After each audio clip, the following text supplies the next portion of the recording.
Le sujet est évidemment particulièrement actuel cette année, comme cela a été rappelé.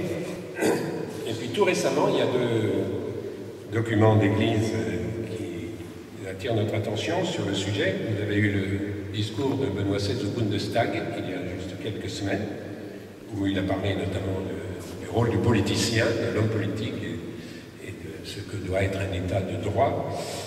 Et puis, tout récemment aussi, vous l'avez peut-être vu dans la presse, le texte de l'épiscopat français pour préparer aux élections un vote pour quelle société.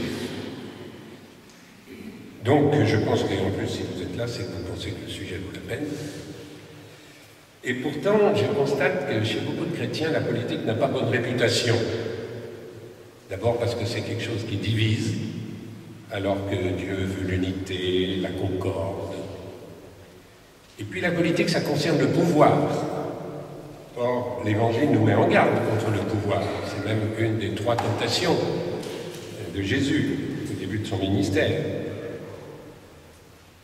Et puis il y a aussi cette idée qu'on ne peut pas faire de la politique sans transgresser la morale chrétienne. Il faut mentir pour gagner les élections, il faut dire du mal de ses adversaires, il faut trahir ses convictions si on veut vraiment rester au pouvoir, il faut faire des différentes manœuvres pour trouver de l'argent pour son parti par certaines affaires. Bon. Et c'est vrai que cette méfiance, de nos jours, est renforcée par le climat de désillusion, je crois qu'on peut dire, envers la politique, dans lequel baignent les citoyens français, notamment autour de toutes ces affaires, comme on dit, qui jettent le discrédit sur la classe politique, ou bien le sentiment que les hommes politiques sont coupés des vraies préoccupations des gens. Et donc, beaucoup de chrétiens qui partagent les sentiments de leurs concitoyens pensent que la politique, à la rigueur, c'est un mal nécessaire, il faut bien en faire, mais enfin, ça ne concerne pas vraiment la foi. Alors c'est assez amusant parce que les plus anciens d'entre vous ici s'en souviennent, en tout cas moi je m'en souviens, il y a 40 ans c'était l'inverse.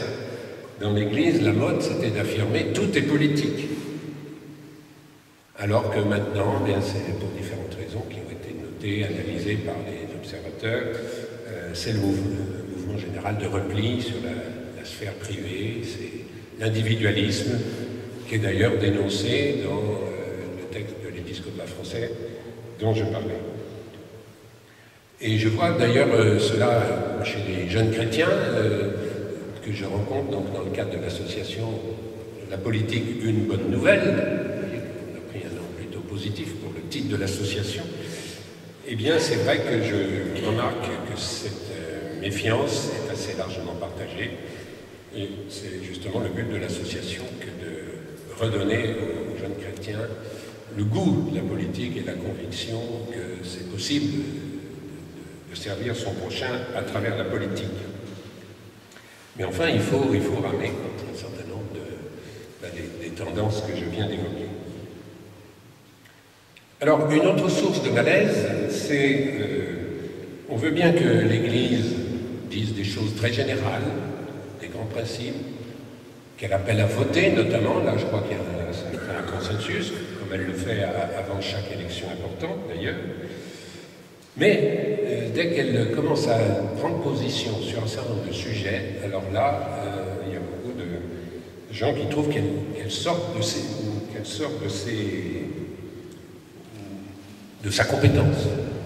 Pourquoi l'Église prend-elle position? Or, elle prend position, je me suis amusé à faire la liste simplement, mais elle n'est pas exhaustive, d'un certain nombre de sujets sur lesquels, ces 30 dernières années, on a des documents, soit de Rome, du Vatican, soit d'épiscopats français ou autres.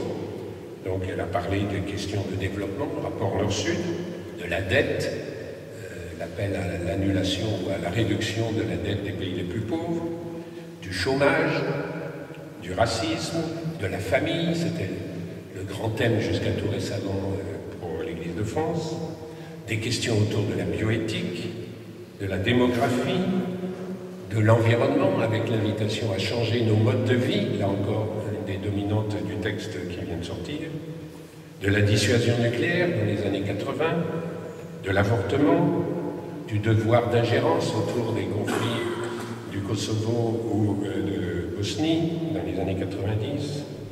Et puis un thème, bien sûr, que vous avez tous présent à l'esprit, parce que c'est un de ceux sur lesquels elle intervient le plus depuis 4 ou 5 ans, la défense du droit d'asile, la défense du droit des étrangers. On a tous en mémoire ce qui s'est passé l'année dernière autour des Roms, la défense des sans-papiers. N'oublions pas aussi le rôle qu'a joué l'Église à la fin des années 70 sur la question de la peine de mort. Le logement, le débat sur les retraites, il y a eu un développement de l'épiscopat, des retraites, le Pax, la question du voile, enfin les gens oublient beaucoup. Et alors face à toutes ces positions, où soit des responsables d'église, soit des mouvements chrétiens prennent des positions qui sont toujours pour des raisons éthiques, mais une éthique qui a une retombée forcément sur des débats politiques plus ou moins chauds, plus ou moins controversés. Eh bien, beaucoup de chrétiens se demandent si l'Église ne sort pas de son rôle. Et certains reprendraient volontiers à leur compte la fameuse réprimande adressée en 1974 par un amiral chrétien à des évêques français qui avaient protesté contre les essais nucléaires en Polynésie et qui avaient fait le grand titre du Figaro, je cite mot à mot, « Halte là, messieurs de la prêtrise, voulez-vous bien, je vous prie, vous mêler de vos oignons ?» Bon, c'est une vraie question. L'Église se mêle-t-elle des oignons qui ne sont pas les siens quand elle intervient sur des questions qui sont politiquement sensibles, quand elle condamne certaines idéologies politiques? Pensons aux prises de position du cardinal de Courtrai contre le Front National, quand elle rappelle les exigences évangéliques sur des questions, certes toujours éthiques, mais qui forcément touchent le politique.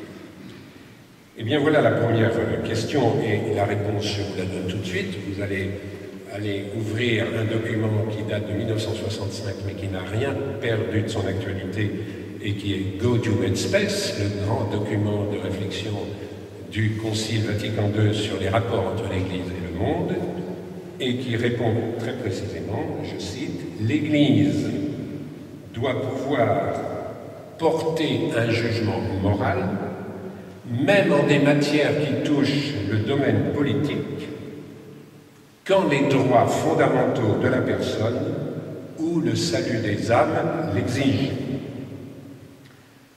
Ben voilà la réponse sur les oignons de l'Église. C'est pas seulement le salut des âmes, là on est tous d'accord, quand l'Église parle de prière, de liturgie, d'organisation de la communauté chrétienne, elle est dans son cœur de métier, comme on peut dire, mais le Concile met sur le même plan et dans la même phrase, je dirais dans le même souffle, les droits fondamentaux de la personne. Parce que le respect de la dignité de tout être humain est au cœur du message évangélique, et quand l'Église estime que ceci est menacé, elle est dans son droit et même dans son devoir de prendre la parole. Tout homme est une histoire sacrée, comme nous chantons parfois. Je ne sais pas si ce chant se chante encore beaucoup, mais je l'aime bien. L'homme est à l'image de Dieu. Alors, comment elle doit faire ça? Toujours le texte du Concile, je poursuis la citation. Donc, porter un jugement moral quand les droits fondamentaux de la personne ou le salut des âmes l'exigent, en utilisant tous les moyens, et ceux-là seulement, qui sont conformes à l'Évangile et en harmonie avec le bien de tous, selon la diversité des temps et des situations. Gaudium et Spes, paragraphe 76, sous-paragraphe 5. Cette précision est importante sur la légitimité des seuls moyens conformes à l'Évangile. Je crois que ça devrait désamorcer les craintes de ceux qui imaginent que l'Église veut, quand elle prend position, imposer ses vues. Chaque fois, on entend des protestations, la laïcité serait en danger chaque fois que l'Église prend la parole. Elle n'impose rien, elle n'en a plus le pouvoir, mais elle propose, elle dit ce qu'elle pense. Le chrétien croit que ces invitations sont des chemins de vie, non seulement pour lui, mais pour la société. Et, puisqu'il le croit, il n'a pas le droit de se taire, pourvu qu'il le fasse dans le respect des moyens conformes à l'Évangile. Alors donc, l'Église se mêle de ses oignons quand elle rappelle les exigences de l'Évangile au cœur de la vie sociale et politique. Alors, collectives, des dimensions collectives. Et c'est aux laïcs ensuite, qui sont aussi l'Église, ne l'oublions pas, de déterminer librement, en conscience, les options politiques que ces textes leur inspirent. Et c'est aux laïcs, et non plus aux prêtres, même si dans le temps il y a pu avoir des prêtres députés, élus, etc. Ça s'est arrêté vers les années 70. Là-dessus, l'Église a clarifié un peu sa discipline. C'est aux laïcs de prendre des responsabilités dans le domaine politique pour faire respecter ces droits fondamentaux de la personne. Et alors, c'est une tâche difficile parce que ces droits fondamentaux, ce n'est pas seulement les droits civils et politiques, c'est les droits économiques et sociaux. Et donc, on touche à l'organisation de l'économie, aux lois, la fiscalité, la redistribution. Toutes ces questions-là sont évidemment touchées si on veut faire respecter les droits économiques et sociaux. Je vous rappelle que le grand texte de référence en ce qui concerne les droits de l'homme